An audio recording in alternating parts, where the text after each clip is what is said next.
आज हम बनाने जा रहे हैं प्याज टमाटर का भुना मसाला। इसे आप बना के स्टोर कर सकते हैं और हफ्ता भर इसका इस्तेमाल कर सकते हैं।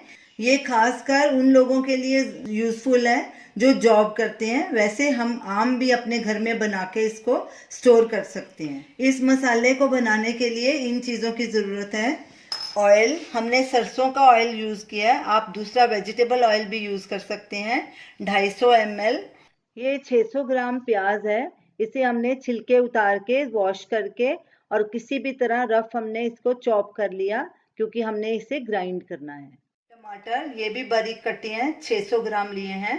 3 हरी मिर्च बारीक कटी हुई, लहसुन 100 ग्राम, जिंजर 100 ग्राम।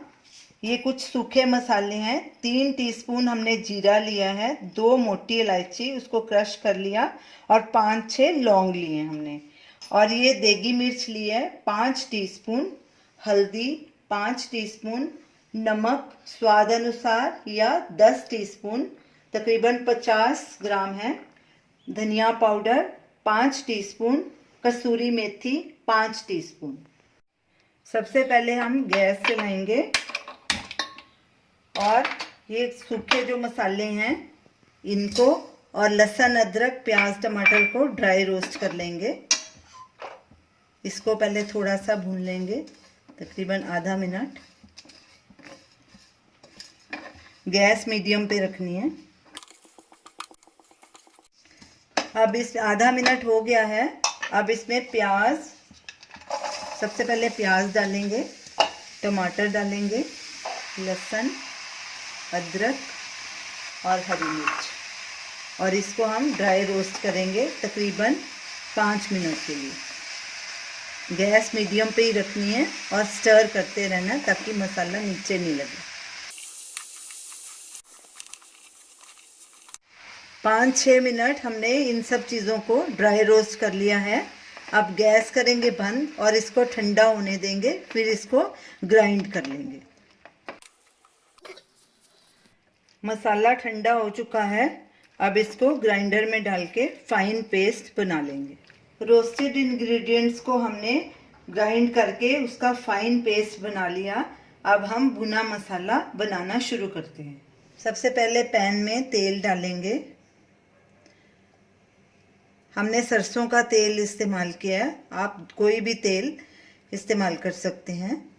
गैस चलाएंगे और तेल को अच्छे से गर्म होने देंगे। तेल अच्छे से गर्म हो गया। अब गैस बिल्कुल सिम पे कर देंगे और इसको थोड़ा सा स्टर करेंगे तेल को। फिर इसमें ये ग्राइंड किया हुआ मसाला धीरे धीरे डालेंगे।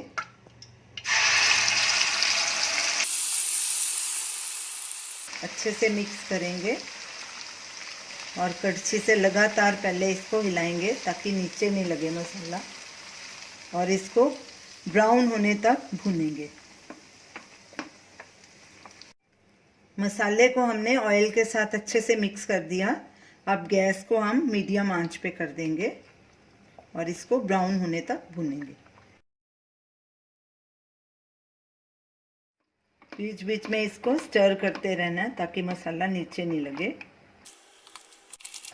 मसाले को ग्राइंड करने के लिए पानी का इस्तेमाल ना करें, क्योंकि इसमें काफ़ी सारे टमाटर हैं, उनके ही रस से मसाला तैयार हो जाता है, ग्राइंड हो जाता है अच्छे से। पानी बिल्कुल यूज़ नहीं करना।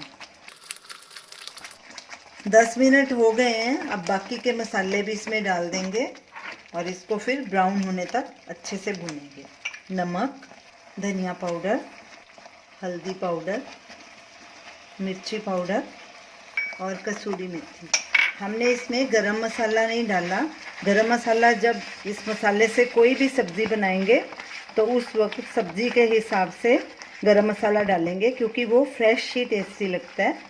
अब इसको अच्छे से स्टर कर देंगे और ब्राउन होने तक इसको अब भूनेंगे, पकाएंगे। मसाला हमारा अच्छे से ब्राउन भी हो गया और साइड से तेल भी छोड़ दिया मसाले ने। इसकी यही निशानी होती है, जब ये मसाला तेल छोड़ दे तो समझिए कि आपका मसाला अच्छे से भुना गया। इसको हमें 20 मिनट लगे हैं भूनने को। पानी भी इसका अच्छे से सूख गया। अब गैस करेंगे बंद और इसको बर्नर से नीचे उतार देंगे। आप इससे किसी तरह की भी सब्जी, नॉनवेज या कोई ग्रेवी वाली सब्जी या दाल को तड़का लगाना हो तो बना सकते हैं। आपका मसाला एकदम रेडी है, आपको बिल्कुल भी मेहनत नहीं करनी पड़ेगी और फटाफट आपका खाना भी बन जाएगा। मसाले को अच्छे से ठंडा होने देंगे, फिर इसे एक एयरटाइट जार में भर के फ्रिज में रख देंगे। 15 दिन तक ये मसाला बिल्कुल ठीक रहेगा। तो इसे आप ज़रूर ट्राई कीजिए और हमें अपना फीडबैक दीजिए और हमें बताइए कि आपको ये हमारी रेसिपी कैसी लगी। हमारे वीडियो को शेयर कीजिए, हमारे चैनल को सब्सक्राइब कीजिए। Thanks for watching.